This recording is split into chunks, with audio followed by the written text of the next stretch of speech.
Nous allons fêter dimanche de la parole de Dieu, le dimanche 24 janvier, le troisième dimanche ordinaire. Le pape François l'a institué le 30 septembre 2019 à la fête de Saint Jérôme, le grand érudit biblique qui avait dit « Ignorer les Écritures, c'est ignorer le Christ ». La fête a été instituée en vue de faire revivre à l'Église les gestes du ressuscité qui ouvre également pour nous le trésor de sa parole afin que nous puissions être dans le monde des annonciateurs de cette richesse inépuisable. Par ceci, le pape propose de célébrer la parole de Dieu d'une manière spéciale dans toute l'Église. Il propose plusieurs manières de célébrer, entre autres, l'intronisation de la parole de Dieu, ce qui veut dire faire entrer la parole de Dieu solennellement en procession au début de la messe, adapter l'homélie pour mettre en évidence le service rendu à la parole du Seigneur, promouvoir des efforts pour la bonne proclamation de la parole de Dieu dans la liturgie, ou promouvoir des œuvres qui permettent aux chrétiens d'acquérir la Bible. Je pense que la recommandation du pape est très importante pour nous aujourd'hui pour comprendre l'importance de la Bible. C'est l'expérience de tous ceux qui ont lu la Bible d'une façon méditative qu'ils ont pu entendre la voix de Dieu dans leur vie. L'Église recommande la lecture et l'étude de la parole de Dieu dans des différents documents de l'Église pour que chaque croyant puisse vivre cette expérience. Je voudrais citer ici deux documents publiés dans notre époque pour la promotion de la Bible. Le Concile œcuménique Vatican II a donné une grande impulsion à la découverte de la parole de Dieu par la constitution dogmatique Dei Verbum, publiée en 1962. Ce document, dans son chapitre 6, au numéro 22, nous demande que l'accès libre soit assuré à tous les chrétiens, ce qui veut dire jusqu'au concile, l'accès à l'étude de la parole de Dieu était réservé à quelques privilégiés, par exemple le prêtre et les professeurs des universités.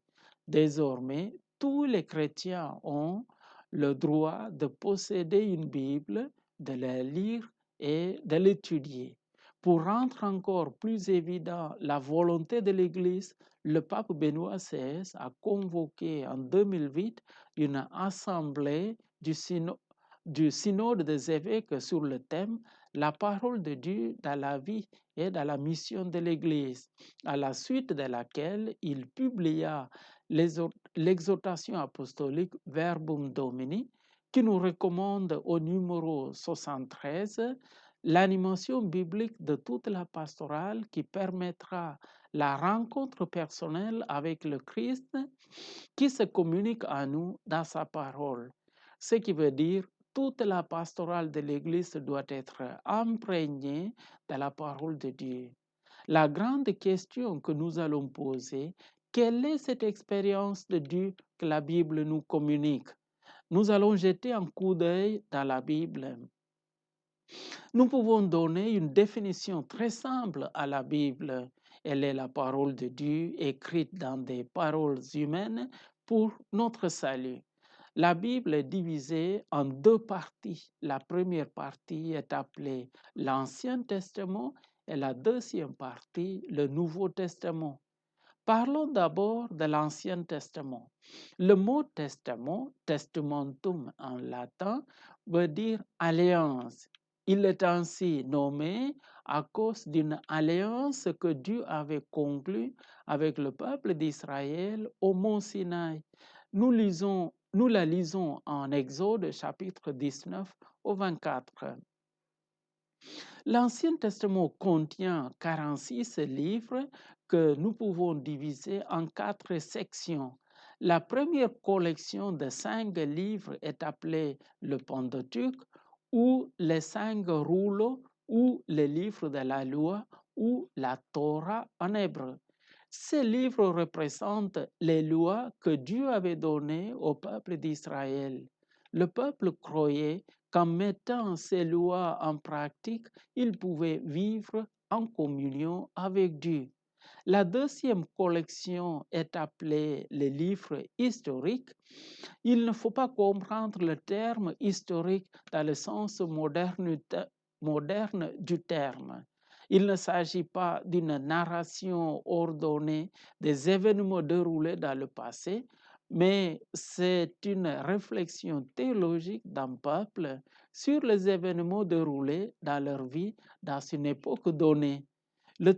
La troisième collection sont des livres poétiques ou les livres sapientiaux. Ce sont des prières ou les paroles de sagesse prononcées par les aînés en vue de bien former la communauté. La quatrième collection s'appelle les livres prophétiques. Ce sont des livres qui contiennent les paroles prononcées par les prophètes pour conduire le peuple dans le chemin droit de Dieu.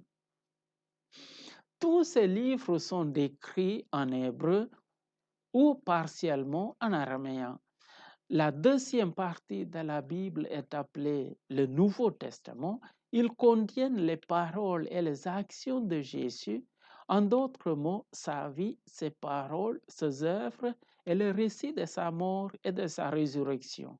Il est appelé le Nouveau Testament par rapport à la nouveauté de la prédication de Jésus. Jésus propose un autre chemin pour obtenir le salut. C'est par les actes de charité envers le prochain et l'amour de Dieu. C'est une révolution par rapport à l'Ancien Testament. Pour Jésus, l'observance de la loi seule n'assure pas la vie avec Dieu, mais par amour exercé vis-à-vis ses semblables. Le Nouveau Testament, une collection de 27 livres, est divisée en 4 parties. Ce sont les 4 évangiles qui parlent de la vie de Jésus. Deuxièmement, les actes des apôtres qui racontent principalement les activités de certains apôtres après la résurrection de Jésus.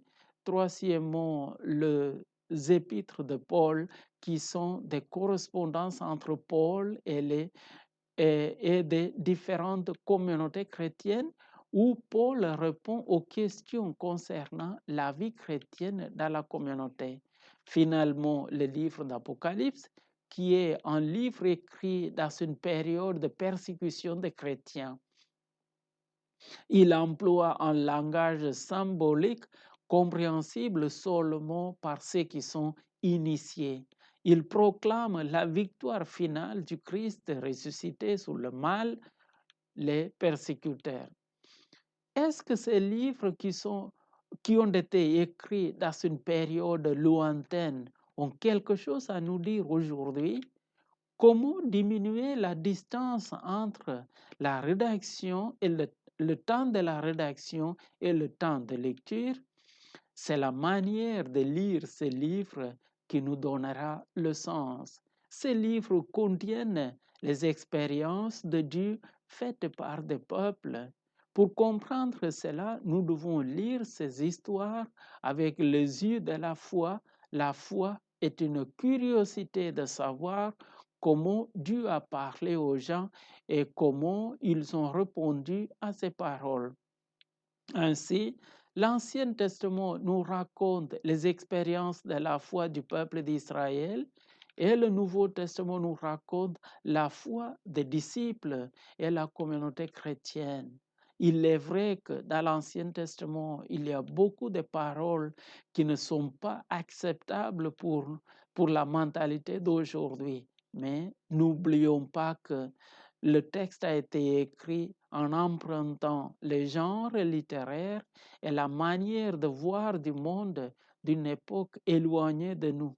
Ce qui nous donne le sens du texte est un discernement du texte en tenant compte de l'expérience de Dieu comme miséricordieux et accompagnateur d'un peuple dans la souffrance. C'est pourquoi nous ne devons pas cantonner sur l'Ancien Testament ou sur certains textes difficiles mais de passer les frontières de l'Ancien Testament pour voir comment comment Jésus révèle une nouvelle relation de Dieu avec l'humanité. C'est pourquoi nous devons nous approcher de la Bible avec les yeux d'un croyant pour voir l'action de Dieu dans la vie de l'homme. Dans nos jours, on propose plusieurs manières de lire la Bible. Une lecture continue, c'est pour comprendre l'histoire telle qu'il est racontée, ou la lectio divina, c'est une lecture méditative d'un passage biblique en se posant la question au texte, qu'est-ce que le texte veut nous dire aujourd'hui? Écoute attentive du texte à la messe, c'est écouter la lecture comme si Dieu est en train de nous parler. Répéter une parole ou un verset méditatif pour permettre la parole entrer dans notre vie. Il est également possible de suivre un cours de Bible pour connaître la Bible en profondeur. Tel est l'objectif de Dimanche de la parole de Dieu, pour inviter à lire le texte avec les yeux de la foi et écouter Dieu qui nous parle avec un cœur qui accueille et avec une intelligence pour la mettre en pratique. Ce qui nous permettra de rencontrer Dieu qui est présent dans notre cœur et dans le cœur des autres. Merci.